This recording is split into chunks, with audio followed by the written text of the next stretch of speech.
Sërbi nuk ekziston opozitas, që tha zotnia. Nga vrasja e Xhinxhiçit, domethënë Evropa ka përkrahur parazitash rikthimin dhe rehabilitimin e Kostës Miloševićit, saktësisht të kriminalëve ose gjys kriminalëve të luftës, dhe është përpjek që ta establishoj edhe një herë atë ekstremin e majtë në Sërbi dhe ta mobilizoj që ta ndroj realitetin e krijuar me një farë mënyrë me forcë nga Shtetet e Bashkuara të Amerikës. Kjo është vërtet e dhëmshme krejt kësaj pune.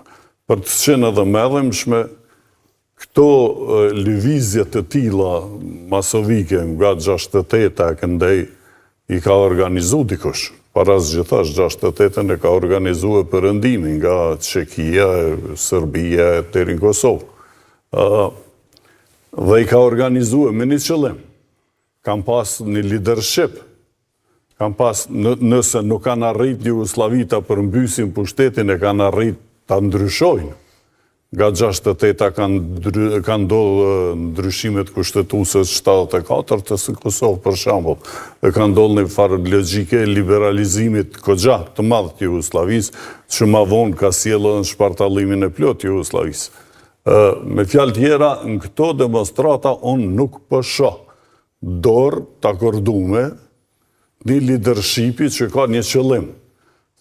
Po që fillim studentët deklarua se nuk kanë realisht, në këtë rast, është një lloj akumulimi i tmerrshëm i shtypjes dhe i frikës që njerëzve ju vjet e huna thjesht dojnë të çlirohen nga frika, një demonstrim për të dëshmuar se ekzistojnë, se janë gjallë, se ende janë individ, se nuk janë shndruar komplet numra të paransishëm, një masës amorfe të një autoritari, të mos thëmë një diktatori, si që është Zoti Vučić me kastën e tij.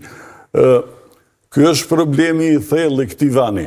Madje edhe paqartësia e definimeve të Ballkanit në tarmën politike që po ndryshon, po ashtu është një mbështetës tjetër.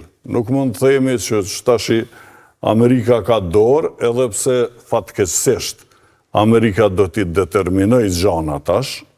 Amerika e do një lloj shkputje me Evropën. Jo që do një lloj shkputje ideologjike ose strategjike, po është një lojë që Evropa të pavarësohet, të vetëdijsohet për sigurinë e vetë para zgjithash, po edhe për zhvillimet ekonomike. Dhe kjo lojë do të funksionoj kështu, që Evropa do të homogenizohet dhe një farë, si thëmë, vegz lidhëse me Shtetet e Bashkuara të Amerikës do të shërbej Anglia, që po ashtu do të faktorizohet shumë. Në këtë luftë të re të zotit Trump, Anglia do të jetë, si thëmë, qendra, bërthama e diplomacisë botërore që do t'i orientoj gjanat.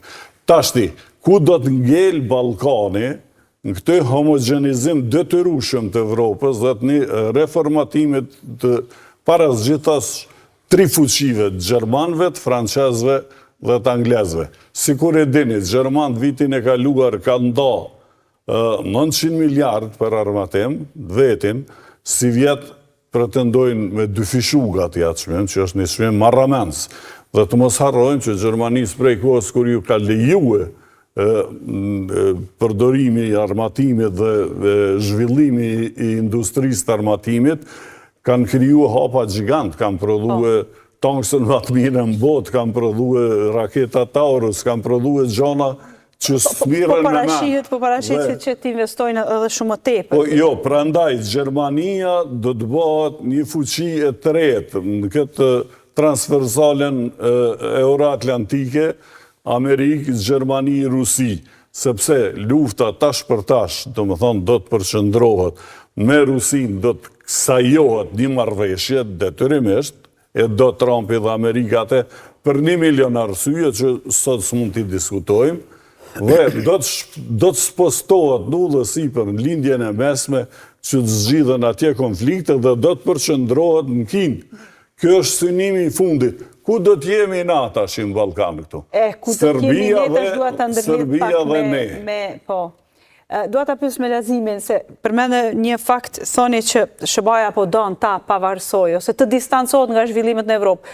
Po një distancim i tillë çfarë prodhon se ndërkohë që po kërkon distancim spaku në aspektin e sigurisë, kemi parë një lidhje direkte të Trumpit me të djathtët në Evropë. Dhe e djathta domosdoshmërisht mund të prodhojnë ngritjet nacionalizmit, siç përmendi Drenori, ngritja nacionalizmit në Ballkan veçanti çka reflekton. Tash po shkon linja gjatë nga SBA në Evropë deri në Ballkan, por çka reflekton se sepse Gjermania është 2 orë flutrim nga Prishtina. Kemi pa distancim të Trumpit me djathtistët në Evropë. Unë mendoj që ajo mbështetja për forcat e ekstremit të djathtë që vjen nga bashkëpunëtorët e zotit Trump, do thotë, është më shumë shantazh që i bëhet Evropës për një pjesë të asaj që tha Gimi, do thotë, sepse nëse keni hetu ka pasur mbështetje të fuqishme për AFD-n në Gjermani deri në ditën e zgjedhjeve, por në natën e zgjedhjeve pas kumtimit të rezultateve, urimi i presidentit Trump në urimin e tij thuhej ishte fitore e Gjermanisë, por edhe e jona. Dhe do të ketë edhe më tutje fitore të tilla, sepse megjithatë Merz është i qendrës së djathtë. Edhe jona sepse AFD megjithatë shënoi ngritje të konsiderueshme. Por edhe Merz është i qendrës së djathtë, do thotë. Është i qendrës së djathtë Merz, si fituesi i zgjedhjeve.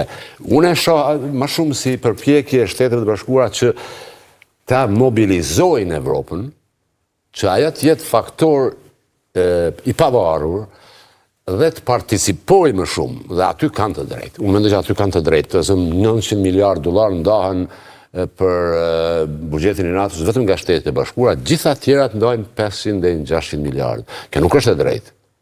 Nuk është e drejtë. E dyta, ata kanë 300.000 ushtarë jashtë të teritorit të Shteteve të Bashkuara, kanë 100.000 në Evropë, 100.000 në Japoni. Këtë po e kërkon në një moment shumë delikat, kur në Europë po ndodh një luftë, nuk janë rrethana krejt normale.